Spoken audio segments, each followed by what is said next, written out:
In the olden times, you wanted to give a king a present. You wanted to make him happy. You wanted to. So what was a gift that you would give a king? So you bought a parrot. Today it's no big deal. You go to a store and you buy a parrot. They're actually pretty expensive. Maybe $1,000, $2,000. You want to get a parrot that talks a lot? No, it's not that expensive. Not a parakeet, a real parrot that talks. Yeah, I think it's expensive. Yeah, it's probably expensive. But you don't have to be a king to afford it. Let's put it that way. You have to maybe save a few dollars, put in your piggy bank. But everyone here could buy a parrot. But a parrot is essentially a tropical bird. And the olden times, to transform a tropical bird from some sort of tropical area to middle of Africa or whether to middle of Europe, and that it should survive and that the bird should be smart enough to actually say a few words, it was a very big rarity. But if you want to you want to give the king nachas, you brought the king a bird, and the king they would put the parrot in the throne room, and the king would take intense pleasure, just sit with the parrot, and the parrot would say the 5, 10, 15, 20, 100 words that it knew, and the king was mishta'asheya ba'atzmusay. The king was his pleasure knew no bounds from this.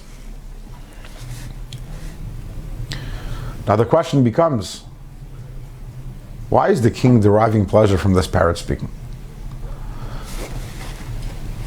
Every person in this kingdom can talk much more eloquently and articulately than the parrot. So if the king enjoys speaking, why is he enjoying the parrot? He should enjoy human beings. Human beings speak better than birds. It's number one. And number two, even when the parrot does speak,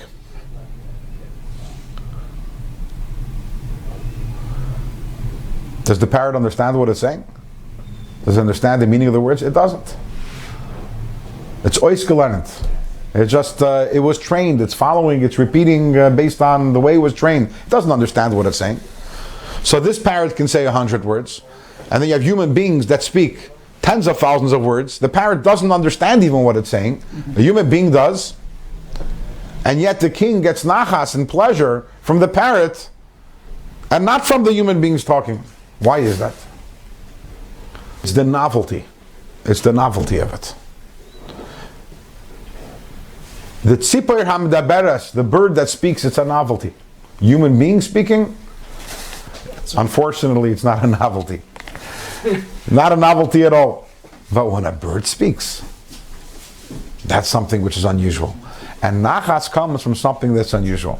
For anyone over here who had kids, you know what I'm talking about. When your kid, the first time your kid says a word or two, and especially the first time when your kid says a sentence, puts a few words together, and you're smiling ear to ear, and you're posting on Facebook, and you're letting everyone know, everyone and their mother and their grandmother and their uncle. Now your older kid is busy learning Gemara Mishnayos, but you're getting more nachas from your 1.5-year-old who said 3 words and barely put them together and doesn't understand what she's saying. You get more nachas than the older kid. Why again? It's about the chidush, it's about the novelty. And the same thing is true with Hashem. What gives Hashem pleasure? What's a novelty to Hashem? The fact that the neshama is serving Hashem, the holy neshama is serving Hashem, that doesn't get Hashem excited. What gets Hashem excited?